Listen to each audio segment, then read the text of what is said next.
Scribbly Gum presents The Seaside Witch, Episode 11.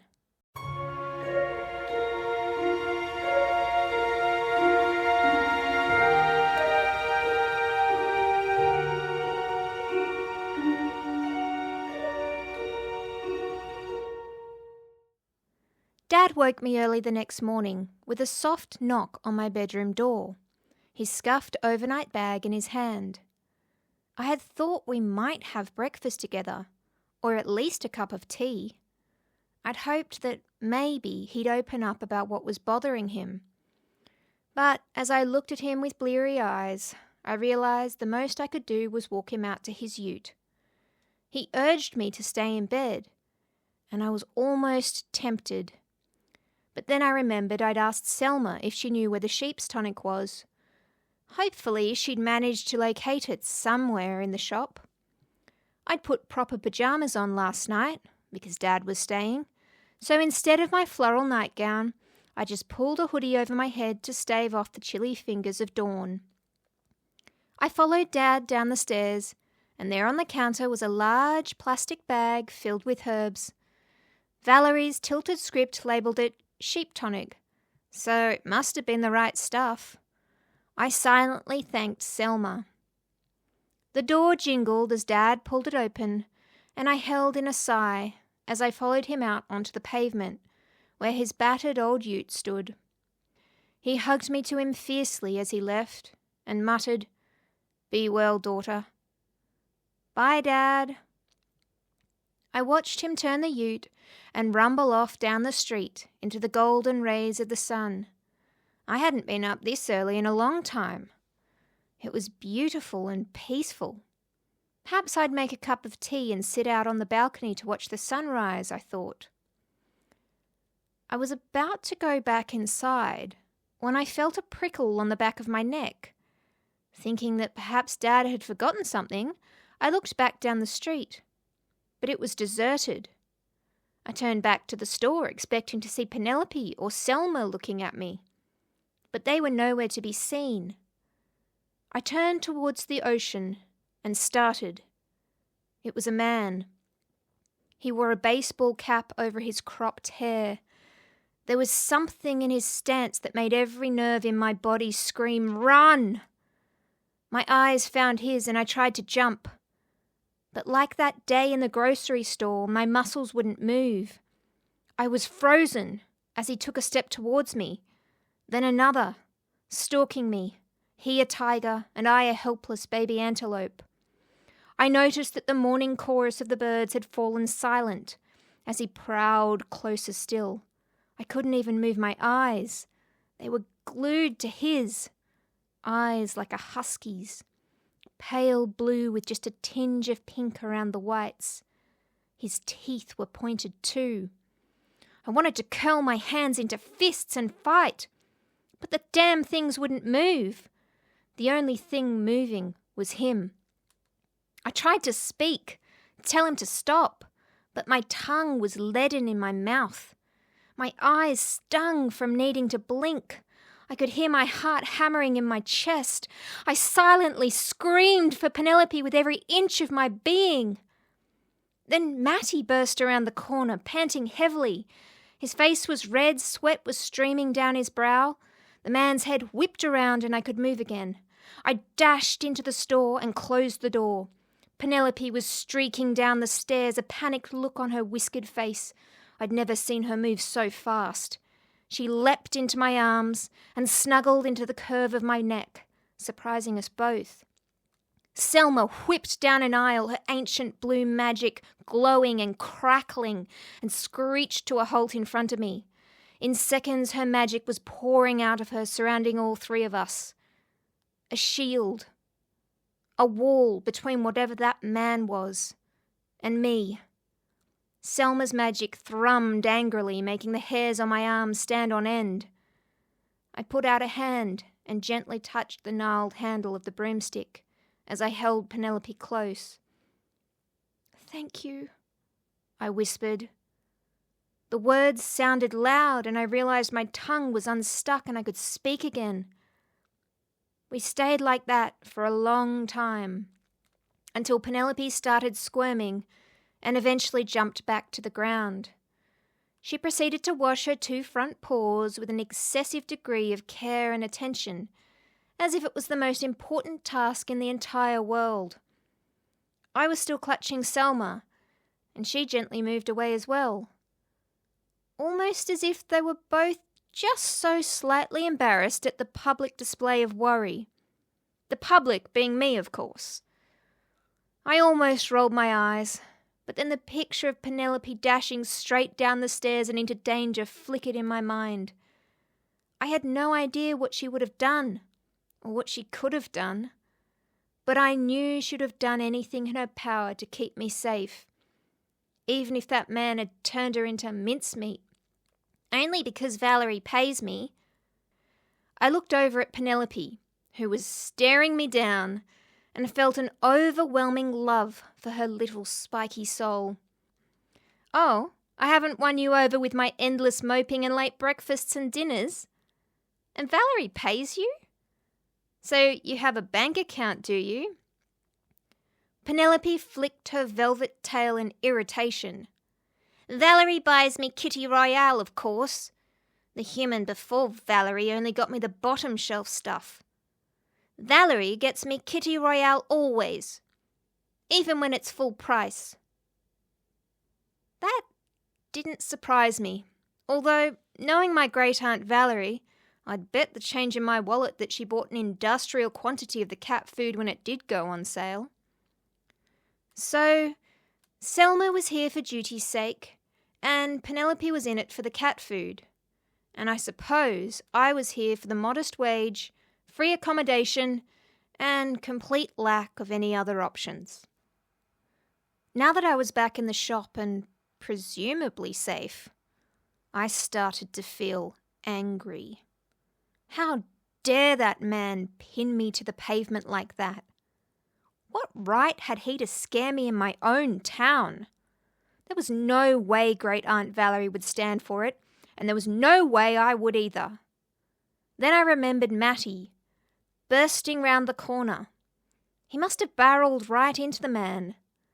I wondered if they were outside wrestling on the street, if Matty was somehow pinned by those pale, husky eyes. I looked towards the shop window, half afraid I'd find the man there staring back at me. The lights in the shop were out, and the sun was shining on the street, so it would be very difficult for anyone to peer inside and actually see me. Still, I walked with a degree of caution to the window, crouching behind a grandfather clock and slowly inching my nose around the side.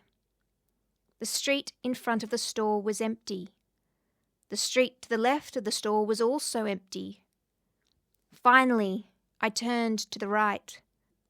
Where the man with the pale eyes had been standing was a greasy brown stain soaking into the grey concrete, as if some beat-up old ute had stopped there and leaked its engine oil onto the footpath. I went to step back and bumped into both Selma and Penelope, who had apparently crept up behind me. They both turned and tried to look busy. "Selma, is it safe outside?" The broom hesitated for a moment, and then got busy sweeping. Really, it was a most inefficient way to communicate. I'd have to think of something better, especially with the horrible man running around and trying to attack me. I could just imagine him stalking the shop outside, and poor Selma desperately trying to find enough dust and bits of lint to form it into some sort of warning for me. Selma finished sweeping. "Yes." Then it occurred to me that Penelope seemed to have no problem communicating with the broom. "I have special abilities, witch." "Of course you do, but is it something you could teach me?" I turned and looked at her hopefully. "You can't even escape the gaze of a skinwalker, or grow a simple bloom in your hand. Those are basic by comparison." I nodded glumly. "Fine, I'll think of something else. I'm going out to have a look." My hand was on the doorknob before I realised what she'd said. What's a skinwalker, Penelope?" The cat went very still, as if aware she'd let something slip that she probably shouldn't have. "And how exactly is one supposed to escape its gaze?" There was something like a little sigh inside of my mind as the cat looked at me with her startling green eyes. "The pale-eyed creature is a skinwalker. It's likely one of the things your special friend, Matty, has been hunting. He's not my special friend." "Then why are 95% of your thoughts about his eyes?" "They are not. I hardly know him." "Tell me more about this skinwalker. The darn thing nearly got me." Penelope just glared at me. There was a very polite tap on my shoulder, and Selma floated a book right into my hands. "It's all in the book," Penelope said, as she walked behind the counter and tapped her little paw pointedly on the treats jar. I followed her and sat down, absent-mindedly taking the lid off the jar and handing her a couple of treats. I placed the book on the counter, and all of its own accord, it flipped open. The first thing I noticed was a sketch of an eye, a pale eye with a pink tinge in the white. I read the caption. "Skinwalkers can usually be identified by their uncommonly pale eyes, often with a pink tinge when they have been earthside for some time." I ran a finger down the rest of the text on the page. Skinwalkers were some sort of malevolent creature that travelled from the underworlds to cause all sorts of mischief. The book actually used the word mischief and then went on to describe a list of horrible and unforgivable things a skinwalker did, like nibbling on someone's soul, taking over their body and dragging them back to the underworlds for eternity. Skinwalkers were often accompanied by a sort of pet, a hellhound. The picture looked terrifying. Huge yellow teeth, razor sharp. Pink tinged eyes, as big as a small horse. I'd be very happy to never run into one of those creatures, thank you very much. The freezing gaze of a skinwalker was only effective on particular people, those that let them in. I paused on this bit for a moment. I had let the skinwalker in? No, I darn well hadn't.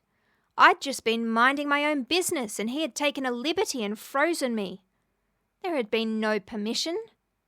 At least, nothing conscious. I continued reading.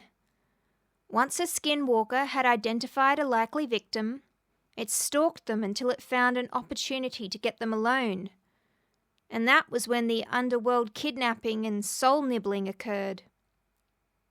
That creature had been just a few meters away from stealing me from Rosewood Bay, or nibbling on my soul, or both. I continued reading. Skinwalkers were vulnerable to rosemary water, eucalyptus oil, and anything made of iron. Like a bear trap, presumably. Selma, is there anything iron in the store? The broom whisked down one of the aisles and I could hear all sorts of rummaging about. Penelope, do you know if Great Aunt Valerie has any rosemary water or eucalyptus oil? The cat narrowed her eyes. How would I know? I'm not a secretary. I looked archly at the cat. It could be worth another treat, I said, my hand hovering over the jar. Penelope licked her lips. If she did, it would be in the potions cabinet in the spare room. I tossed her another couple of treats and hurried upstairs, down the hallway, and into the poky spare room. It was the room I had stayed in as a child, while my parents had slept on the pull-out couch in the lounge room. I'd slept on a narrow wooden bed in the corner. The bed was long gone now, and instead the room was filled with all sorts of strange and interesting knickknacks.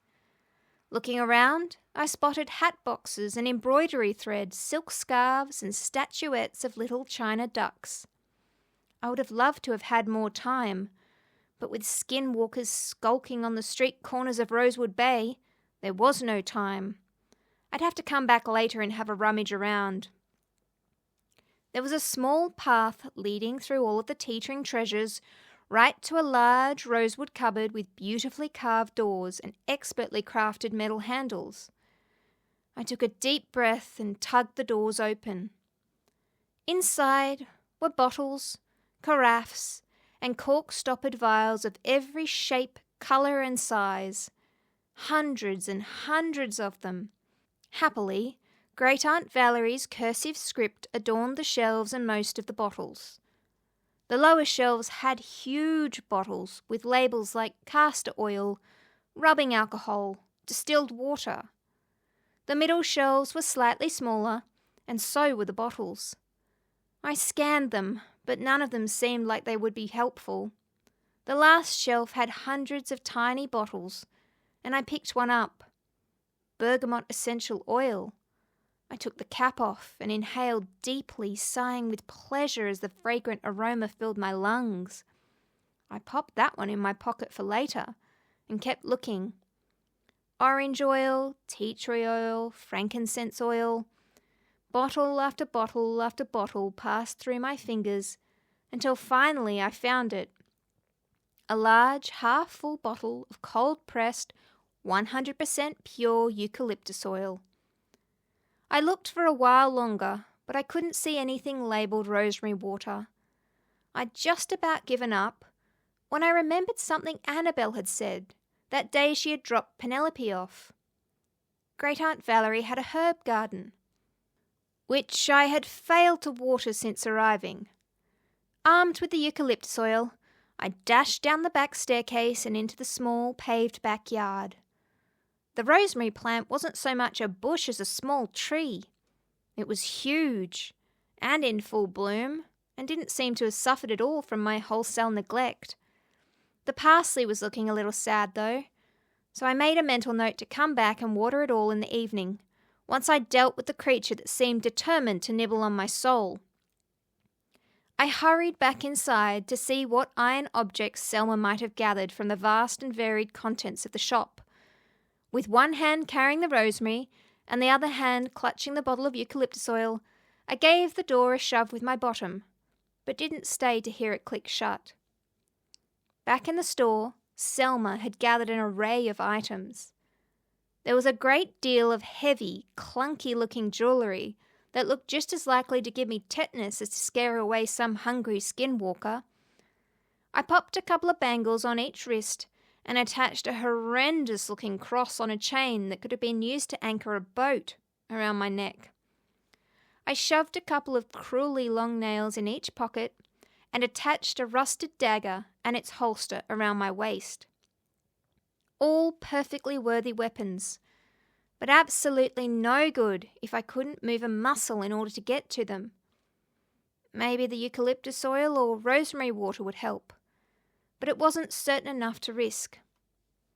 I needed help. I needed to figure out why I was letting this skinwalker creature freeze me in the first place. The book was annoyingly vague, but I knew that Penelope was holding back on me. I found her sitting in a little patch of sunlight at the back of the store. She had ignored my mental summons, and the out-loud one as well. Her eyes were closed and her furry stomach was slowly rising and falling. I knew she couldn't be asleep, but she looked so peaceful there. "Then leave me alone," came the acid little voice in my head. "Do you want me to be attacked again?" I returned. One green eye opened. "I'm not sure any witch in the history of witches has ever fallen prey to a skinwalker before," Penelope said. "Why?" I asked. "Because they are witches. If anything, a witch inhabits a skinwalker, not the other way round, which is why skinwalkers usually run as fast in the other direction as they can." "How does any of this help me, though?" I asked. "It's human stuff. You'd never find a cat wondering if it deserved to be a cat. You'd better ask one of the witches. That's what they're here for, and they actually want to answer your questions." With that, the green eye closed, and no amount of badgering on my part could get it to open again. I knew better than to lay a single finger on a sleeping Penelope.